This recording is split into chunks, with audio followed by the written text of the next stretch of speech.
Breaking news చూస్తున్నాం. రాష్ట్రంలో చలి తీవ్రత మరింతగా పెరిగింది. ఏజెన్సీ ఏరియాలైన ఆదిలాబాద్, కొమరంభీం, ఆసిఫాబాద్ జిల్లాల్లో చలి ఎక్కువగా ఉంది. ఆదిలాబాద్ జిల్లాలోని బేరలో 6.6 డిగ్రీలు, కొమరంభీం, ఆసిఫాబాద్ జిల్లాలోని సిర్పూర్లో 6.7 డిగ్రీల మేర కనిష్ట ఉష్ణోగ్రతలు రికార్డయ్యాయి. ఇక నిర్మల్లో 9.3, కామారెడ్డిలో 9.4, సంగారెడ్డి జిల్లాలో 9.8 డిగ్రీల మేర రాత్రి టెంపరేచర్లు నమోదయ్యాయి.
జగిత్యాల జిల్లాలో 10.3, రాజన్న సిరిసిల్లలో 10.6, నిజామాబాద్ జిల్లాలో 10.6, పెద్దపల్లిలో 10.7 డిగ్రీల చొప్పున టెంపరేచర్లు నమోదయ్యాయి. ఇక మరో 20 జిల్లాల్లో 11.4 నుంచి 14.9 డిగ్రీల మధ్య టెంపరేచర్లు రికార్డయ్యాయి. ఇక ఆదివారం నుంచి రాత్రి టెంపరేచర్లు కాస్త తగ్గి చలి కూడా తగ్గే అవకాశం ఉంటుందని, అయితే పొగమంచు ప్రభావం మాత్రం ఎక్కువగా ఉంటుందని వాతావరణ శాఖ తెలిపింది.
బ్రేకింగ్ న్యూస్ చూస్తున్నాం. రాష్ట్రంలో చలి తీవ్రత మరింతగా పెరిగింది. ఏజెన్సీ ఏరియాలైన ఆదిలాబాద్, కొమరంభీం, ఆసిఫాబాద్ జిల్లాలో చలి ఎక్కువగా ఉంది.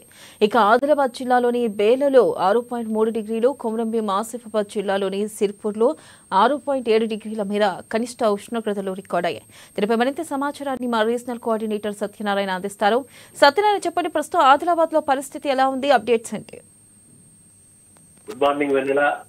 ఆదిలాబాద్ జిల్లా అంటే ఉమ్మడి ఆదిలాబాద్ జిల్లా ప్రధానంగా చూస్తే చలికి గజగజ వణుకుతోంది. అంటే గతంలో దాదాపుగా డిసెంబర్ చివరిలో జనవరి మాసంలో అంటే 10 ఏళ్ల క్రితం ఏ విధంగా అయితే ఉష్ణోగ్రతలు భారీగా పడిపోయాయో ప్రస్తుతం ఆ స్థితికి ఆదిలాబాద్ చేరుకునే పరిస్థితి కనబడుతోంది. ప్రధానంగా భీంపూర్ మండలం అర్లీ, ఆ తర్వాత ఇది గత 10 ఏళ్ల క్రితం ఇక్కడ అత్యంత కనిష్టంగా 2 డిగ్రీల ఉష్ణోగ్రత నమోదైనటువంటి ఒక పరిస్థితి. ప్రజెంట్ అక్కడ దాదాపుగా 6.2 డిగ్రీల ఉష్ణోగ్రత అర్లీలో నమోదైతే ఆదిలాబాద్ కూడా అందుకు తగ్గట్టుగానే దాదాపు ఆదిలాబాద్ లో నిన్న రాత్రి 4.7 డిగ్రీల ఉష్ణోగ్రత కనిష్టంగా నమోదవడం ఇక్కడ చలి తీవ్రతను ప్రధానంగా చూపిస్తోంది. ఎందుకంటే ఆదిలాబాద్ సముద్ర మట్టానికి అత్యంత ఎత్తుగా ఉన్నటువంటి ఒక జిల్లా. ఆ తర్వాత ఆదిలాబాద్ యొక్క కొండ కోనలు, అడవులు, జలపాతాలతో ఉంటుంది కాబట్టి ఇక్కడ సహజంగానే చలి అనేటటువంటిది చాలా తీవ్రంగా ఉంటుంది. అందుకు తగ్గట్టుగానే ఈ శీతాకాలం దాదాపుగా సింగిల్ డిజిట్ లో ఇక్కడ ఉన్నటువంటి అనేక ప్రాంతాలు, ఇటు ఆదిలాబాద్ జిల్లాకు సంబంధించి ఇటు ఆదిలాబాద్ రూరల్ కావచ్చు, బేలా, ఇటు జైనత్ మండలం, అలాగే ఇటు భీంపూర్, తలమడుగు, తాంసీ ఈ మండలాల్లో అయితే ప్రజలు ప్రధానంగా చలికి గజగజ వణుకుతున్నారు. చలి మంటలు వేసుకుని చలి నుంచి సేద తీరుతున్నారు. దాదాపుగా ఉదయం 10 గంటల వరకు కూడా పొగమంచు అనేటటువంటిది గ్రామాలను వీడడం లేదు. చాలా ఇబ్బంది పడుతున్నారు. శ్వాసకోశ వ్యాధులతో ఇబ్బంది పడుతున్నారు. ఉదయం నుంచి విపరీతమైనటువంటి ఒక చలి కారణంగా దాదాపుగా పొలం పనులకు గ్రామస్తులందరూ కూడా, గ్రామాల్లో ఉన్నటువంటి ప్రజలు కూడా పొలం పనులకు ఉదయాన్నే వెళ్ళేటటువంటి ఒక పరిస్థితి. దాదాపుగా వాళ్ళందరూ కూడా గ్రామాల్లో ఉదయం 5:30, 6 గంటలకే నిద్ర లేచి వారి పనులు చేసుకున్నటువంటి ఒక పరిస్థితి గతంలో ఉండేది. కానీ చలి తీవ్రత కారణంగా 7:30, 8 గంటల వరకు కూడా ఎవరు మంచం దిగిన పరిస్థితి గ్రామాల్లో అయితే నెలకొంది. అయితే 11 గంటలు దాటిన తర్వాత అంటే పొగమంచు పూర్తిగా వీడి కాస్త ఎండ కొట్టిన తర్వాతే గ్రామస్తులందరూ కూడా పొలం బాట వారి యొక్క పనులకు నిమిత్తం పొలం పనులకు వెళ్తున్నారు. ఎందుకంటే అంత తీవ్రంగా అయితే చలి ఉంది.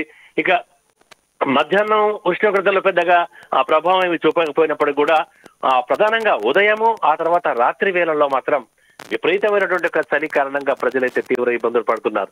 ఇక్కడ అర్లీలో చూస్తున్నట్టయితే అర్లీలో పశువులు కూడా ఈ చలికి ఇబ్బందులు పడుతుండడంతో గ్రామస్తులు వినూత్నంగా ఆలోచన చేసి గోనె పట్టాలు, గోనె సంచులతో ప్రత్యేకంగా దుప్పట్లు తయారు చేసి పశువుల మీద కప్పినటువంటి ఒక స్థితి ఆదిలాబాద్ జిల్లా భీంపూర్ మండలం అర్లీలో మనకు కనబడుతోంది. అర్లీలో తమ పశువుల్ని కాపాడుకుంటూ అక్కడ ఉన్నటువంటి రైతులు కూడా గోనె పట్టాలతో చేసినటువంటి కవర్లు పశువులపై కప్పి వాటికి కూడా చలి బారి నుంచి రక్షణ కల్పిస్తున్నటువంటి ఒక పరిస్థితి మనం ఇక్కడ ఆదిలాబాద్ జిల్లాలో చూడొచ్చు. అంతేకాకుండా ప్రతి ఇంట్లో ఎక్కడ చూసినా కూడా చలిమంట అనేటటువంటిది కామన్ అయిపోయింది. చలిమంటలు వేసుకుని సేద తీరితేనే ఈ చలి నుంచి ప్రధానంగా బయటపడేటువంటి ఒక పరిస్థితి. అయితే గ్రామస్తులు మరి ఈ యొక్క చలి కారణంగా, అతి తీవ్రమైనటువంటి చలి కారణంగా గ్రామాల్లో జలుబు, దగ్గు, అలాగే జ్వరాలతో ఇబ్బందులు పడుతున్నటువంటి ఒక పరిస్థితి కూడా మనకు తెలుస్తోంది.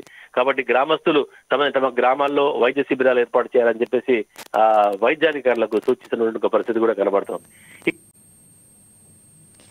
Right, thank you Satyanarayana.